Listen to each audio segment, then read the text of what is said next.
Assalamualaikum warahmatullahi wabarakatuh.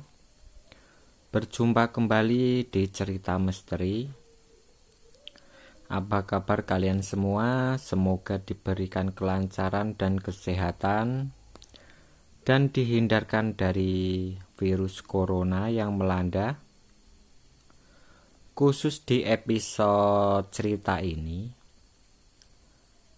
saya mendapatkan cerita dari teman saya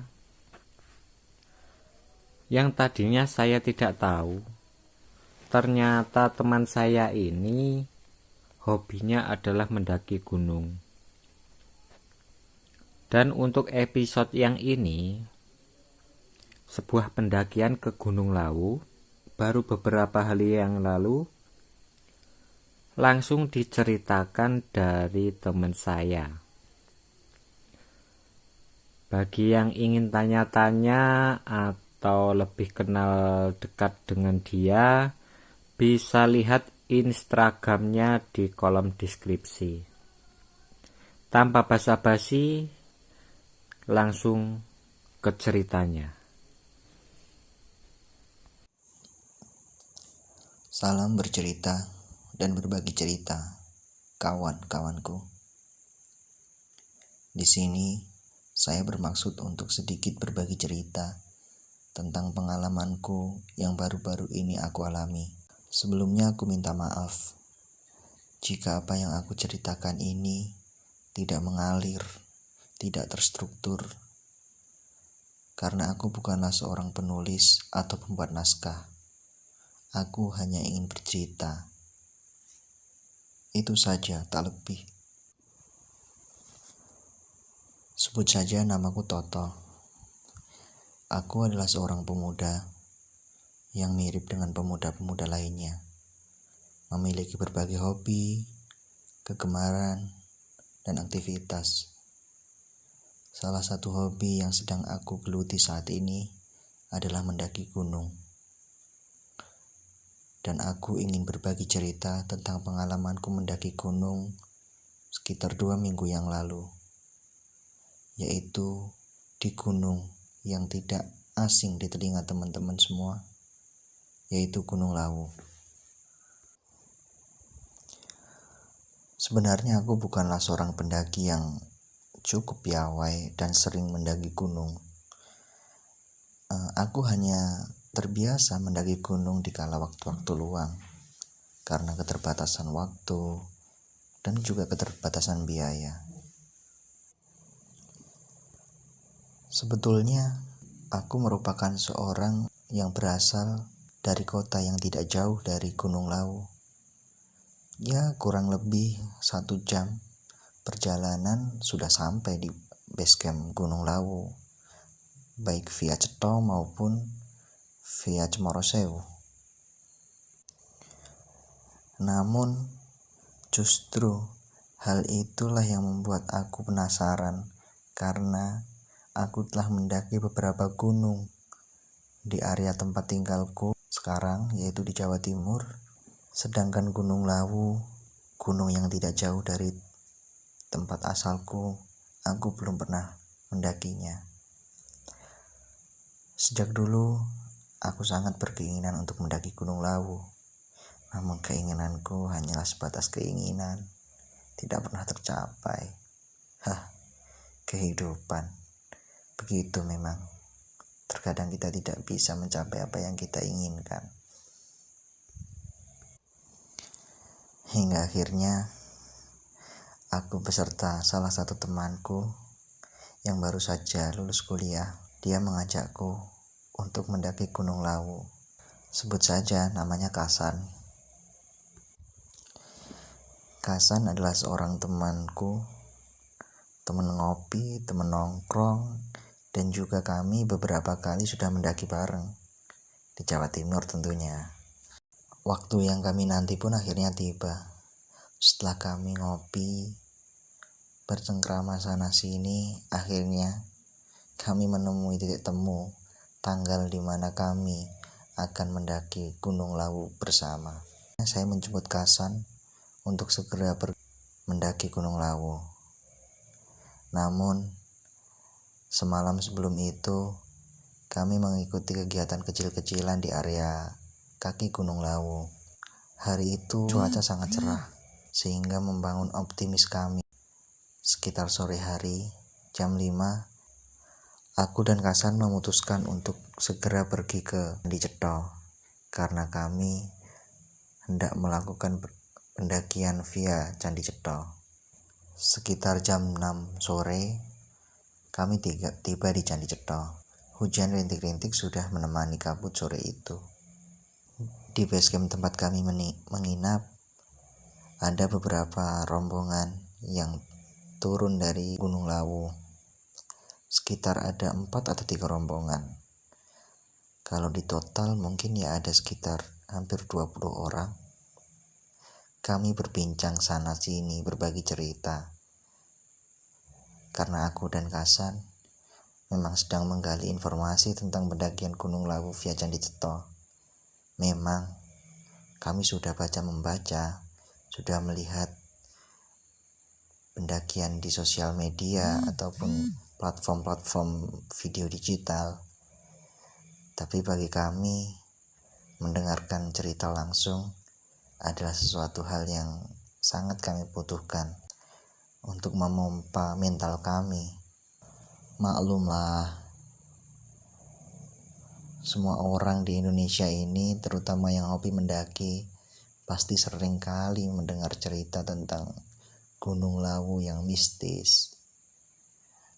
Apalagi kami yang belum pernah mendaki Gunung Lawu. Ya, kami ini hanya sebatas pendaki amatiran.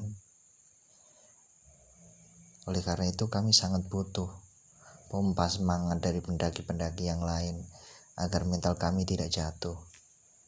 Hari itu hari Senin. Kami mendaki esok hari, yaitu hari Selasa. Pada malam hari banyak yang turun. Namun pada waktu itu tidak ada satupun pendaki yang datang di base camp. Artinya aku dan Kasan mungkin akan mendaki berdua. Terlebih cuaca sedang tidak baik. Keadaan itu membuatku sedikit gelisah, khawatir. Pikiran-pikiran negatif tentang mistis-mistis itu mulai datang meracuni otakku. Dasar pikiran negatif, pergilah, kataku. Aku kembali berbincang-bincang. Kali ini bukan sama pendaki, tapi sesama penjaga base camp. Penjaga base camp, saya ceritai, saya tanyai tentang pendakian-pendakian di Gunung Lawu. Tapi saya tidak pernah bercerita, tidak pernah mohon cerita tentang pengalaman mistis di Gunung Lawu. Karena cerita itu mungkin justru akan menjatuhkanku. Aku ingin mendapatkan cerita yang membangun mentalku. Aku diceritain ini dan itu. Hingga pada satu saat aku bercerita bahwa tidak ada pendaki lain di base camp. Abang penjaga base camp menyarankan kepadaku untuk menunggu pendaki lain yang datang. Disarankan untuk mendaki bersama biar resiko lebih kecil. Akhirnya karena peraturan tidak boleh rame di atas jam 9, kami memutuskan untuk tidur, beristirahat, sembari berharap ada pendaki yang datang. Baru beberapa menit aku tertidur. Pikiranku yang negatif nongol dalam mimpiku. Mimpiku tak karuan.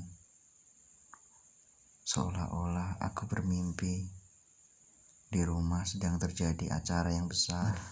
Ketika aku terbangun sekejap, aku teringat kata orang-orang di rumahku. Kalau ada mimpi yang rame-rame, itu ada sesuatu yang gak baik. Sialan. Tambah mengusik saja ini. Pikiranku semakin tak tenang. Aku paksakan lagi mataku untuk terpejam. Aku tertidur lagi. Tiba-tiba ada lagi mimpi yang datang. Entah mimpi apa ini datang lagi. Rasanya abstrak sekali. Entah, aku tidak paham. Aku terbangun lagi. Aku coba lagi untuk memejamkan mata. Aku tertidur lagi. Aku bermimpi lagi. Aku menjadi rektor di kampusku. Pagi itu aku bangun sekitar jam 5.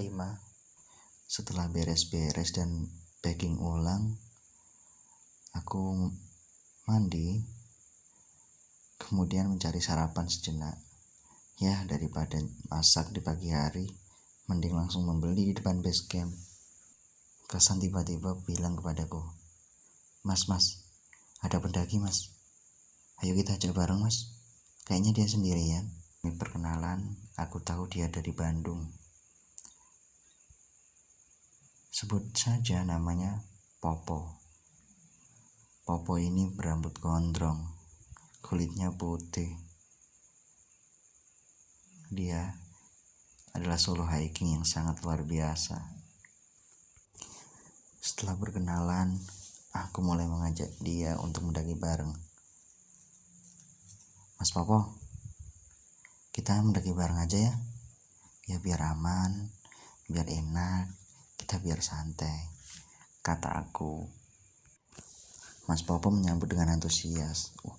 Siap mas, ayo kita mendaki bareng. Tapi aku gak kuatan mas, aku orang cepet capek, kata Mas Popo merendah mungkin.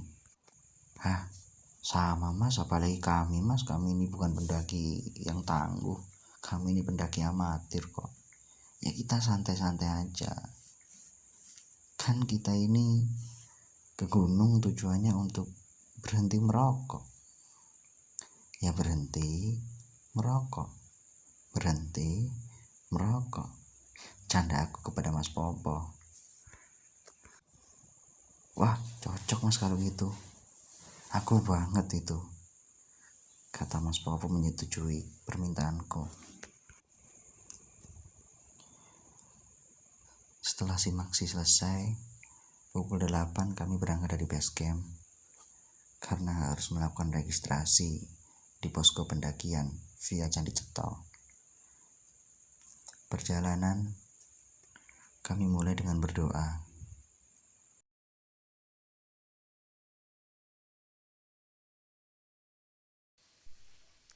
Nah, itu dia guys, cerita pembukaan dari teman saya. Gimana ceritanya? Apa Anda semua penasaran?